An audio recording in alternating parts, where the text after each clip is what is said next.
Alright, fellas, sleuths, time to take a look at the final episode of the day, which is The Riddle of the Broken Doll.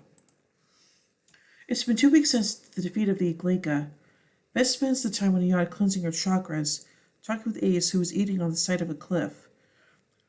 George shows a new catfish recipe for Nick's mom, though Nick helps George get ready for All Hallow Tide. The festival remembers the dead, with kids making lanterns and releasing them at the shore to represent souls passing on. Nancy, however, is spending her days in the morgue she burglarized, as she's been arraigned for 500 hours of community service. The coroner, San Leo, wants to play with his father, but Connor is too busy, so he asks Nancy to do it. Leo introduces Nancy to his toys, including Charles, a figurine who talks for real and catches bad guys. He tells her that Charles says the spinning berries make the world go round. Detective Tamura brings a new corpse that was found buried in a backyard. The corpses have haphazardly stitched together, with Nancy noticing how it looks as if he's been sewn back together like a doll. She asks him who the suspect is, but he merely tells her she missed a spot mopping. Connor leaves for a moment, and Nancy hears clamoring from inside the drawers, so she covers the camera with boxes to investigate. Carson calls her to break their lunch date as he has a new case, which she understands, but pieces together that he got the case that just came into the morgue. She unzips the body bag when she notices a strand of insects lodged in his mouth. She runs home to call Ace, as she was supposed to cook for their game but can't. She hears a banging in the kitchen and hangs up to investigate.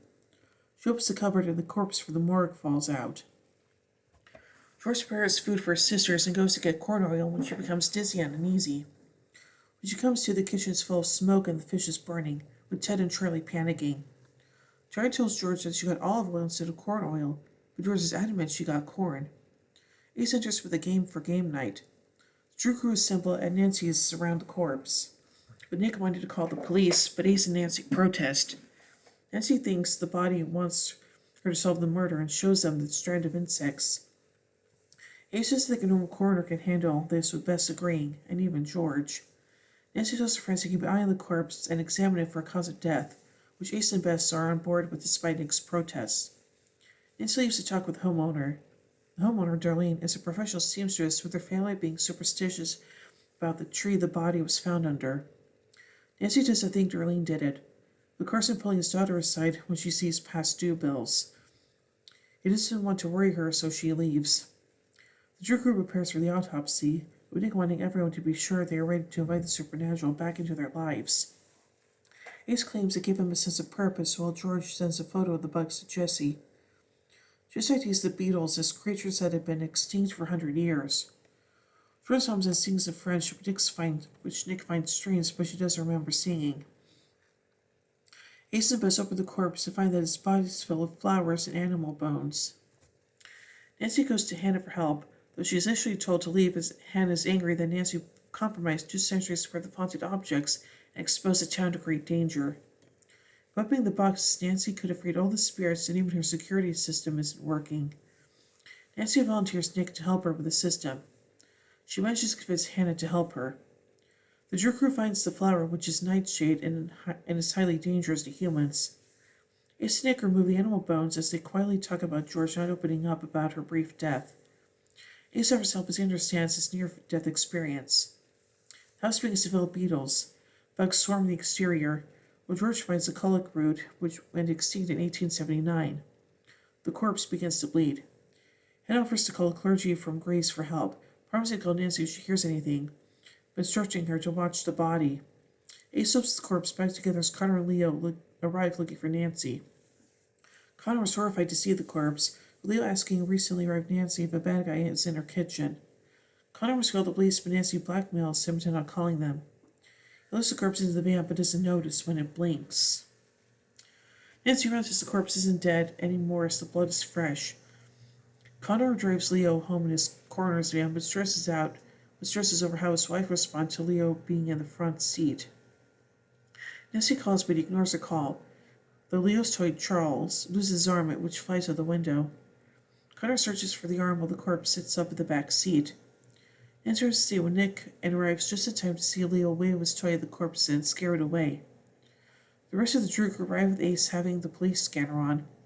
According to Hannah, the corpse is a human but an evil entity called a Therion masquerading as one. Bess drives Leo and Connor to Nancy's. Leo wants to give Nancy and Charles to keep her safe. Nancy and Nick go to Darlene's house to investigate the burial site. They go into the house, which is full of antiques, including a key from the Historical Society. Nancy pulls the box, which is from 1847. Edith Yates, maiden name Fowler, signed for box 12, which contains the vapor of a lamia, its soul. A lamia is one of the theory of the prison human victims. Edith was one of the women in white, one of the first women to call to the Iglesia. Hannah believes the woman in white used a vanquishing ritual to separate the lamias from its body, but recreating the ritual is impossible. The vapor is sealed in box 12 and never to be opened again, with the vapor reunited with the body when Nancy opened the lock boxes. At Midsummer's Eve, 12 children were murdered on the same day at the hands of the lamia. Charles Fowler was a victim in Edith's son, when Nick were calling an angel statue outside with the name Charles Fowler engraved on it. Charles watched over the grave, and Sue recalls Leo's words about spinning berries, which relates to the pinwheel by the grave. She says that Leo has been talking with Charles Fowler the whole time. In a car, Ace talks to George about her near-death experience, relating to her spacing out. She must now remembering much from her experience aside from the sky, sunlight, and water. She isn't sure where she goes when she zones out. She worries about not feeling normal, but he assures her that she's still herself. She just has to remind herself of that. Nancy reaches the house where Connor is panicking over seeing the body being reanimated. Nancy tries to talk to Leo about Charles, but he won't talk about the bad guy or how Charles protects him. She realizes the victims of Lamia are its weakness. Bess helps Leo open up by playing with him, as Leo explains the ghost's favorite things. Charles wants Nancy to remember all 12 victims.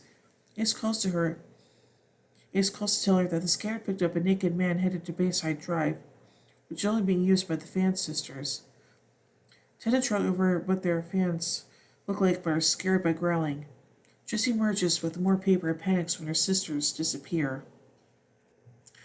Nancy and the Drew crew arrive at the club parking lot where the Lamia has Ted and Charlie under its spell. They place the victims' objects in front of the children while Nancy reads the names of the victims. George tries to reach her sisters prematurely so Nick restrains her. When the ritual is complete, the Lamia is dragged into the ground by its victims. The Fan sisters collapse to the ground in a deep sleep. Connor tells Tamora that the body was just a cadaver the med student stole as a prank, which Tamora isn't amused by. Nancy and Tamora abandon her before he asks them to leave. She assures Connor the Lamia is gone, so he leaves the station. George and Nick clean up the claw, with her having promised to tell Jessie the truth later. She tells Nick she isn't okay, but has to figure it out alone. Nancy waits at Carson's office, where she learns that Tamora isn't pressing charges against Darlene, but also means that without a trial he has to give her a refund on a retainer. He's grateful she investigated to prove his client's innocence, and she's great at being a detective. He asks her to work as an investigator for his firm as a secret weapon. She agrees to work part-time with a paycheck for the cases they win, with the family telling her lunches are included. George goes to the bathroom where she remembers seeing in French and getting the wrong oil. She tries to remind herself that she's still here. Just as lights flicker and Odette emerges, telling George she's there too. Dun dun dun.